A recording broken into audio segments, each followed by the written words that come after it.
Lecture du livre des Actes des Apôtres. Pendant qu'Apollos était à Corinthe, Paul traversait le haut pays. Il arriva à Éphèse et y trouva quelques disciples. Il leur demanda : « Lorsque vous êtes devenus croyants, avez-vous reçu l'Esprit Saint ?» Ils lui répondirent : « Nous n'avons même pas entendu dire qu'il y a un Esprit Saint. » Paul reprit : « Quel baptême avez-vous donc reçu ?» Ils répondirent : « Celui de Jean le Baptiste. » Paul dit alors : « Jean donnait un baptême de conversion.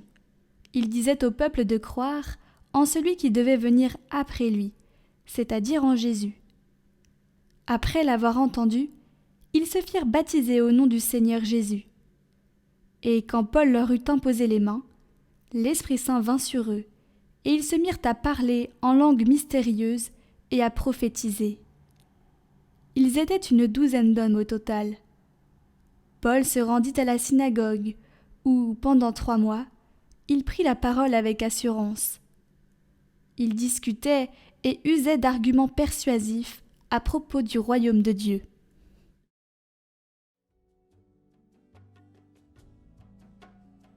Royaume de la terre, chantez pour le Seigneur. Dieu se lève et ses ennemis se dispersent. Ses adversaires fuient devant sa face. Comme on dissipe une fumée, tu les dissipes. Comme on voit fondre la cire en face du feu, les impies disparaissent devant la face de Dieu. Mais les justes sont en fête, ils exultent. Devant la face de Dieu, ils dansent de joie.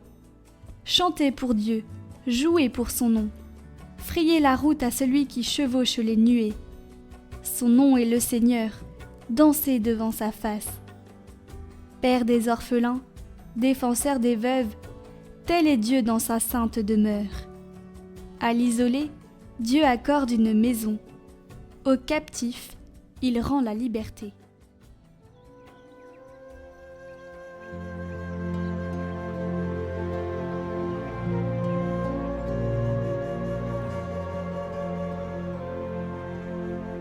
Évangile de Jésus-Christ selon saint Jean.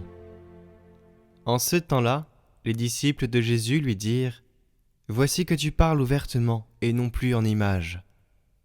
Maintenant nous savons que tu sais toutes choses, et tu n'as pas besoin qu'on t'interroge. Voilà pourquoi nous croyons que tu es sorti de Dieu. » Jésus leur répondit : « Maintenant vous croyez. Voici que l'heure vient, déjà elle est venue, où vous serez dispersés chacun de son côté, et vous me laisserez seul. Mais je ne suis pas seul, puisque le Père est avec moi. Je vous ai parlé ainsi afin qu'en moi vous ayez la paix. Dans le monde, vous avez à souffrir. Mais courage, moi, je suis vainqueur du monde. »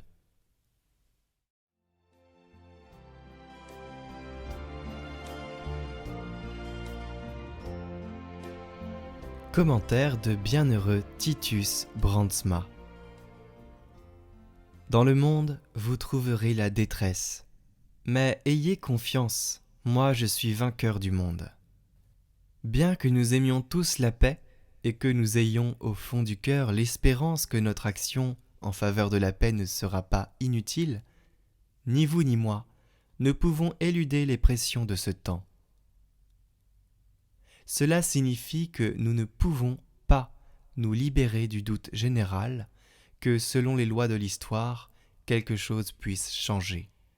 Une guerre succède à une autre guerre, et chaque fois, cela porte un coup mortel à la cause de la paix. Nous vivons encore trop sous l'influence de ceux qui affirment que ceux qui veulent la paix doivent s'armer pour vaincre la guerre. Il est remarquable de constater qu'au cours des siècles jaillissent constamment des héros de paix, des prédicateurs du message de paix. Nous trouvons ces messagers, ces apôtres de la paix en tout temps et en tout lieu. Et de nos jours, par chance, nous n'en manquons pas. Mais aucun messager de la paix n'a trouvé un écho plus vaste que celui que nous appelons le roi de la paix. Permettez-moi de vous rappeler qui est ce messager. Le jour de Pâques, il semblait que les apôtres avaient perdu toute espérance depuis la mort du Christ sur la croix. alors qu'aux yeux du monde, la mission du Christ était terminée, avait échoué, était incomprise. Il est apparu au milieu de ses apôtres, réunis au cénacle, par crainte des ennemis. Et au lieu de déclarations belliqueuses contre leurs adversaires, ils s'entendent dire « Je vous laisse ma paix, je vous donne ma paix. Ce n'est pas à la manière du monde que je vous la donne. » Je voudrais répéter cette parole, la faire résonner dans le monde entier, sans me préoccuper de qui l'entendra. Je voudrais la répéter si souvent que, même si nous l'avons refusée, nous arrivions à l'écouter jusqu'à ce que nous l'ayons tous entendue et comprise.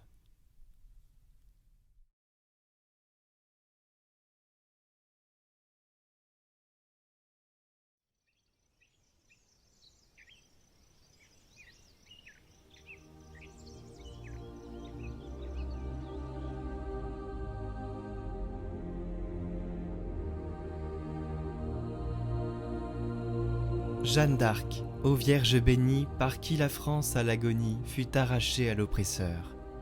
Ne laisse pas dans la tempête périr le fruit de ta conquête. Garde la France, ô noble sœur. Pour le salut de la patrie, prions, Français, d'un même cœur. Quand un pays espère et prie, c'est le réveil de sa grandeur. Un jour, hélas, au cœur frappé, la belle France allait mourir sur les débris de son épée, mais le ciel vint la secourir.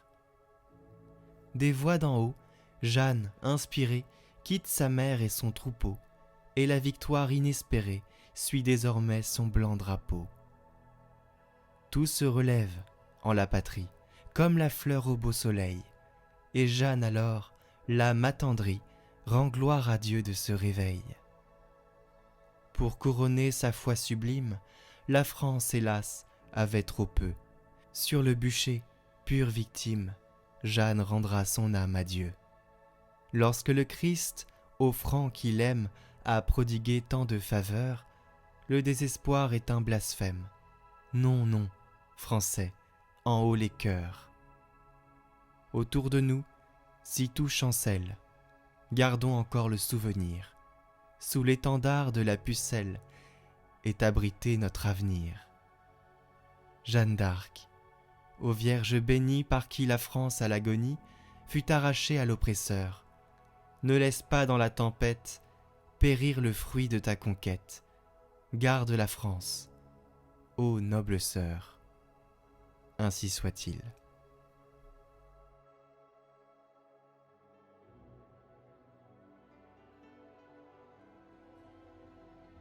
Notre Père qui es aux cieux, que votre nom soit sanctifié, que votre règne vienne, que votre volonté soit faite sur la terre comme au ciel.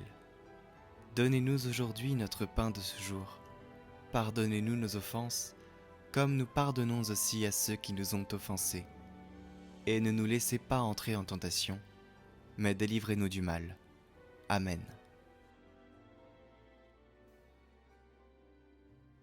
Je vous salue Marie, pleine de grâce, le Seigneur est avec vous. Vous êtes bénie entre toutes les femmes, et Jésus, le fruit de vos entrailles, est béni. Sainte Marie, Mère de Dieu, priez pour nous, pauvres pécheurs, maintenant et à l'heure de notre mort. Amen. Gloire au Père et au Fils et au Saint-Esprit, comme il était au commencement, maintenant et pour les siècles des siècles. Amen.